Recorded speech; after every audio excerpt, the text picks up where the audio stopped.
Newsmaker Sunday with Fox 10's John Hook. Thanks for joining us on Newsmaker Sunday. We're going to talk about foster care. It is Foster Care Awareness Month across the country. May is Foster Care Awareness Month, and more than 14,000 children are in foster care in Arizona. We're going to talk about this over the next half hour on Newsmaker Sunday. The need is great. And something that happened this week that was very cool. Taylor Swift, and this kind of thing gets a lot of headlines. She threw a private concert, a pizza party, on Saturday for hundreds of foster kids and adopted families. It happened at University of Phoenix Stadium. People magazine reported that it took place at the singer's final dress rehearsal. And this photo was shared on Instagram. And Taylor Swift was clearly touched by all of this. And this is really cool stuff. But that's what gets the headlines. We're going to talk to a couple of people who are living it and breathing it every day.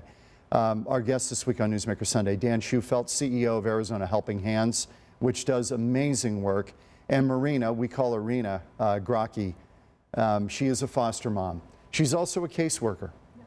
So you were living this, breathing this, and now walking the walk. That's correct. You've got 4 foster kids. Let's show the pictures of the kids. I know we can't show them full face, but tape number 5. Without giving too much information away and confidentiality, as we look at tape number 5, tell me about these kids that you have. So I'm currently fostering 4 children, ages 1, 2, 4, and 4. Oh my gosh, they are a bundle of energy. I have a sibling group of 3 girls. They love each other. They're so glad. So you've got 3 sisters. 3 sisters, and they are placed together, which is wonderful. It's sometimes difficult to do at times, but they are wonderful children. They love being loved, and I love them. I may have gotten ahead of myself. Let's look at tape number 6. I think this is the actual photos, but they've been blurred out, or the shots from the back of the head. So, and there's a little boy in the mix. Yes. Not a part of the family with the girls. Correct. He's separate and apart. Correct. How do they get along? They, oh my gosh.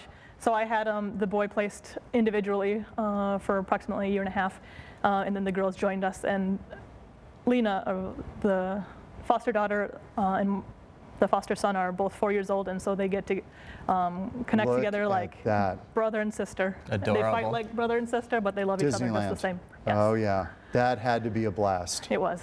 So you just got your MSW. Congratulations, by the way. Thank you. So your master's in social work. So you've been doing this for how long? I began the foster care journey in 2015, so going on 3 years now.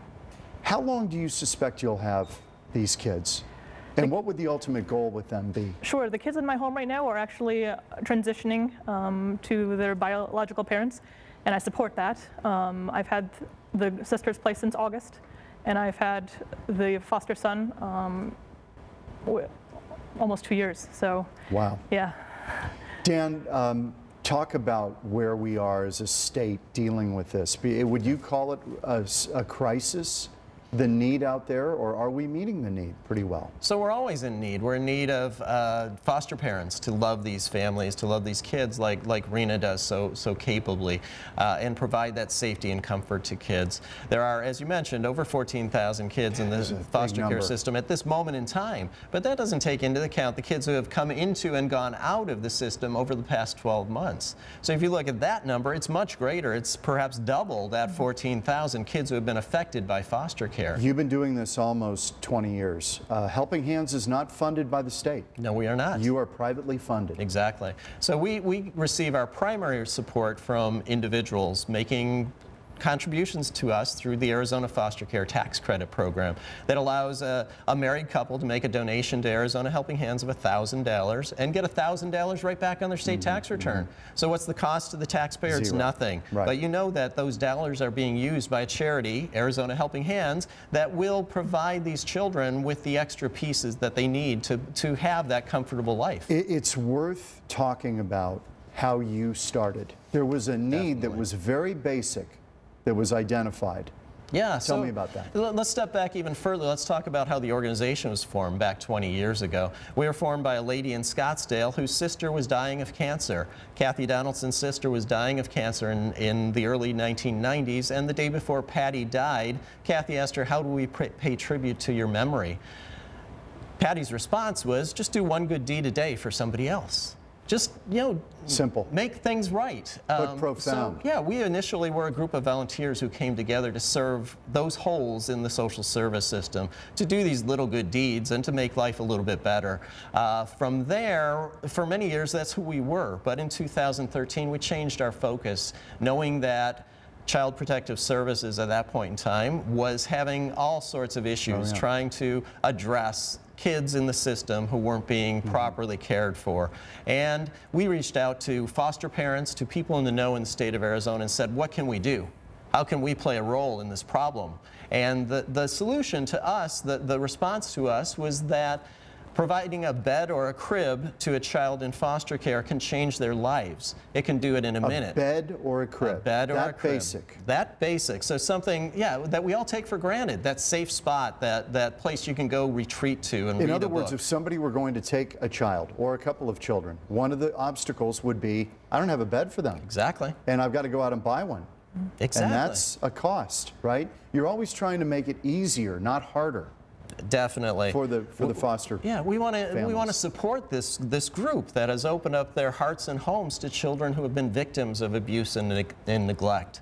So we started providing beds and cribs to the grandparents who get that call from the Department of Child Safety saying, we have your 3 grandchildren.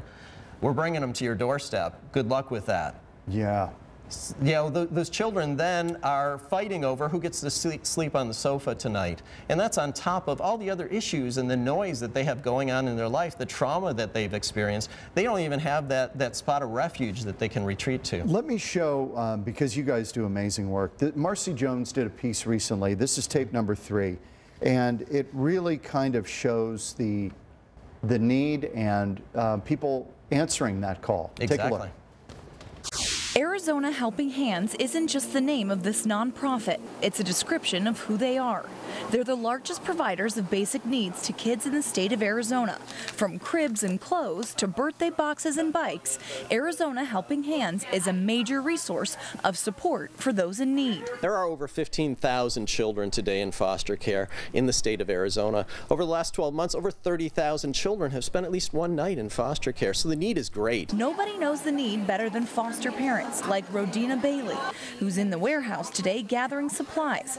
Rodina says Helping Hands is infectious. That one person ended up, I have a house full. Yeah, and then I saw the greater need because we have babies that have different disabilities and stuff like that, and we just need people with a heart. Nicole Becerra is also a foster mom. Since moving to the state of Arizona 2 years ago, she's fostered 4 children and says it's an indescribable feeling. You learn compassion in a way that you can't be taught it. You learn love in a way that you can't be taught. Adding that all you need is space in your heart and your home, especially with an organization like Arizona Helping Hands ready to assist you. You're touching someone's life and they're touching yours. And there's not one child who's came in my home that hasn't made a deep impression in my life and in my kids' life where it's impacted them for the better. Marcy Jones, Fox 10 News. Dan Schufeld's the CEO of Helping Hands, and Marina, we call her Rena Grocki. She is a foster mom and a caseworker for DCS. Correct. Department of Child Services, yes. I wanted to get back to what the ultimate goal is. When you're fostering, it's looked upon as a temporary solution. It can be. It can be. Is the idea to try to get these kids back with their parents when their parents clear up whatever issue it might be? From a case management standpoint, absolutely. That's the best outcome. We want children to be reunified with their parents if it is safe and healthy to do so. Is it hard for the foster families to give up the kids after establishing a bond with them? And is it also hard for the children to leave a very safe environment? Absolutely. I mean, you form relationships every single day when you're with these children. And so every day that you are bonding and loving a child, they're loving you back. It's going to be harder and harder in the end. How does the system look upon that break when the children go back with the biological family? Are you still allowed to be part of their life, or are you supposed to just back off? As a foster parent myself, I've always taken the initiative to build a relationship with the biological parents. Honestly, I think that's probably the best policy. Some agencies, unfortunately, they like to separate foster parents and biological parents, and really that's not the best outcome. It should be at least a slow undocking, right, or a continued relationship if the family wants it. Right. Provide support and love to these biological parents. That's what they need. Dan, when I saw all of the beds going out your door, how much of that is happening every day at Helping Hands? Every day. So, you know, we went from this agency thinking we could help a little bit, and the numbers can't be that big, and there can't be that many children in need of a bed. We went from 7 beds in July of 2013, the first month that we provided beds, to right now our average is 250 beds a month. So we're providing twin beds. It's, you know, it's a complete twin bed package. Oh, several? Like 30 beds a day. You know, we just are blowing and going and trying to help these families every way we can. Do companies donate the beds or no? So we have one primary bed supporter, and that's a wonderful friend from Living Spaces. Living Spaces over the past 12 months has held different promotions in their store. They call it a buy one, give one promotion. Oh, okay. And for every qualifying mattress that's purchased in the store, they'll donate one to Arizona Helping Hands to provide a safe place to sleep. Over the last 12 months, from those activities, they've donated almost 1,000 twin bed sets to Arizona Helping Hands. Did they come to you, or did you go to them? It was this mutual connection. We worked this out together. That's a great deal. And have formed this wonderful partnership. And it's a company, I talk all the time about companies that have a philosophy of philanthropy. You know, it's so different when the frontline staff of a company knows that the party they're working for cares about the community and gives back. So we're always trying to make new connections with businesses around the valley. Is it maybe better, it is a political show often that we do here, that it's privately done? It's not government run. Yeah, we receive no governmental funding. You know, the tax credit is a way to repurpose your tax dollars, but it's not coming through the government. It's the individual who's making that decision. Because of this? We don't like having a government authority telling us what to do and how to do it. We believe that we're capable of making that decision, and the bottom line is the results that we see. The fact that we know that those families' lives are being changed and improved. We've got a minute left in this segment, and Rena, I wanted to end with you in this particular segment. Personally, as now that you are fostering 4 children, but you've been working on cases for the last couple of years. Sure. How did that change your opinion, your view of how this system all works? Definitely, I would encourage every foster parent to form that relationship if it's safe and possible to do so with the biological parent. Like I said, there's usually... You need buy-in kind of from the parents that helps kind of bridge.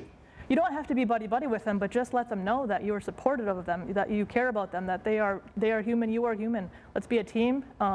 If it's safe and possible to do so, work as a team. Are they appreciative generally that you're taking care of these kids? Yes. Or is there some resentment, some resistance? Obviously, right away when that child is taken out of the home, there's always resentment, and it's difficult.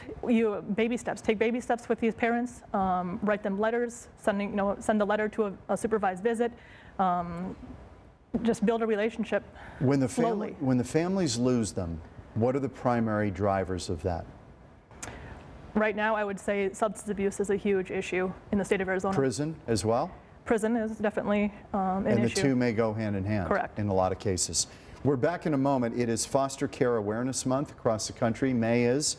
And Dan Schufelt, CEO of Arizona Helping Hands, which does remarkable work in the community, is our guest this week, along with Rena Grocke, who is a foster mom and a caseworker for DHS. We're back in a minute on Newsmaker Sunday.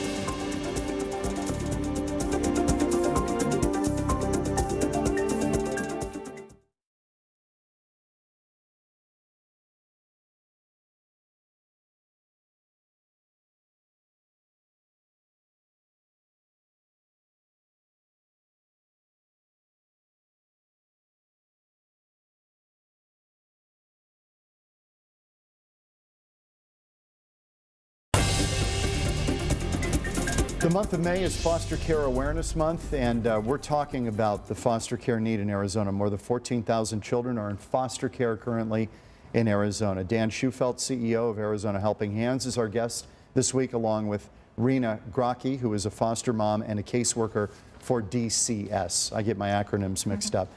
Dan, what are the hurdles for someone who wants to foster kids What do they need to do? What do they need to prove to the state to get that okay? Yeah, so first of all, John, it needs to be understood that almost half the foster care placements in the state of Arizona are going to kinship providers. So those people are just kind of in that circumstance. So the Department of Child Safety will call a grandparent and say, we have your 3 grandchildren. Can we bring them to you, or should we go kinship. find? They Yes. are related somehow. Exactly. There's Okay. some connection that has been made to that provider. But then the second class of foster parents is the licensed foster parents. And to become a licensed foster parent, you have to go through a series of classes. You have to have a background check. The fingerprint cards have to be done. And then you also have to pass a home safety inspection, which requires that you make your home secure based on the state's requirements. And the state's requirements include things like a specific fire extinguisher, first aid kit, Have to smoke have that in alarms, the house. all those pieces, yeah, which is another piece that Arizona Helping Hands comes in and helps with. So we try to remove that barrier, that financial expense that a family might have, and You'll say, give that to them. We'll provide this You'll for provide you. it. I always tell people we don't deal in 5s and 10s, we deal in hundreds and thousands. We started helping families with those licensing aids a year ago, and we've provided over 1,000 families with those materials to take away that barrier from becoming a licensed foster home. So if you want to do it, it can be done. It can. And maybe not too much out of pocket. Not too much out of pocket, but a great investment of time, which doesn't end. You know, again, if you're a foster parent, as Rena, lives that life personally, that's a 24/7 job. How often do you see grandparents, for instance, who they get the call and they say, hey, this is not something we can handle. We cannot possibly take this on. It's actually pretty common, especially when you're talking about the financial burden that it's going to impact on these families living on Social Security, perhaps, and they get the call and they're dropped off with 3 to 5 grandchildren. It could be very expensive. And then what happens if the grandparents say no? Well, obviously the department then will look at a next kinship option, whether that be another, let's say, aunt and uncle, another grandparent, family friend, and then if there's nobody involved in the family dynamic that can meet, a background check or meet the financial needs, then we'll look into foster care. How many teens? And that means group home, usually, right? Yeah, so there are almost 2,000 children in group homes in the state of Arizona, and these are, these are the teenagers, and in many cases a group that has kind of been written off. Who's going to step up to foster a 15-year-old who's had, this myriad of issues throughout their life? And if you take on that exposure, that child might only be with you for 2-3 years. So it's truly challenging to find foster parents to foster a teenager. And so for people who may not do it full-time, fostering, they can help at least some of these kids who are even in a group home. Oh, yeah. To be a mentor to them. Yeah, mentoring is one way. I always say everybody can do something. It takes us all coming together to raise up these children to make things a little bit better. There's really simple things people can do, from donating to us their gently used clothing, from donating simple things like new birthday toys to help our birthday program. We gave out birthday packages last year to 2,000 children in foster care in the state of Arizona. Kids who may not have ever known a birthday. Yeah, I've run into teenagers who have never had a birthday party, never had any sort of celebration of their birthday. Wow. And you do this around the holidays too, right? So we do a huge holiday toy drive. We do a back to school drive during the summer that allows individuals to buy a backpack filled with school supplies for a mere $25. You can put that backpack on a foster child's face or on a foster child's back will give them a little sense of pride starting school with the supplies and a nice backpack to start the school year.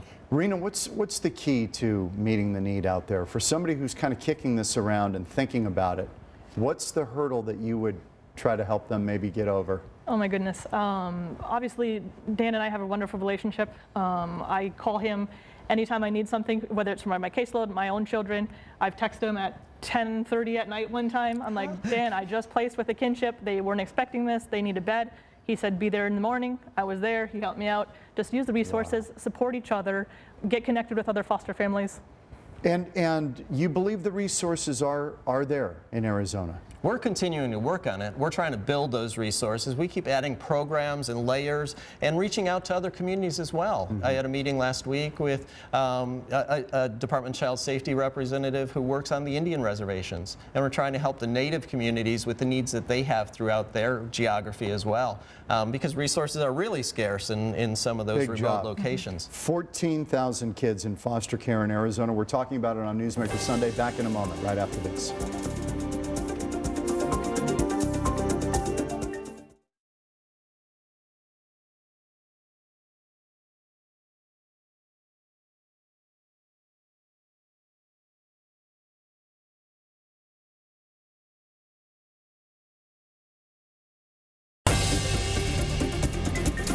Back with Dan Schufelt, CEO of Arizona Helping Hands, and Marina Grocki, who is a foster mom and a caseworker for DCS. You were telling the story about a grandparent up in Tuba City. Yeah, so we met last summer, a grandparent. This is one example of many that we witness every week. This particular grandfather got the call from the Department of Child Safety, and the call was a difficult one. It told him that his daughter had been murdered. And Grandpa, in addition to this piece of information, we have your 5 grandchildren in our custody. What would you like us to do? Oh, man.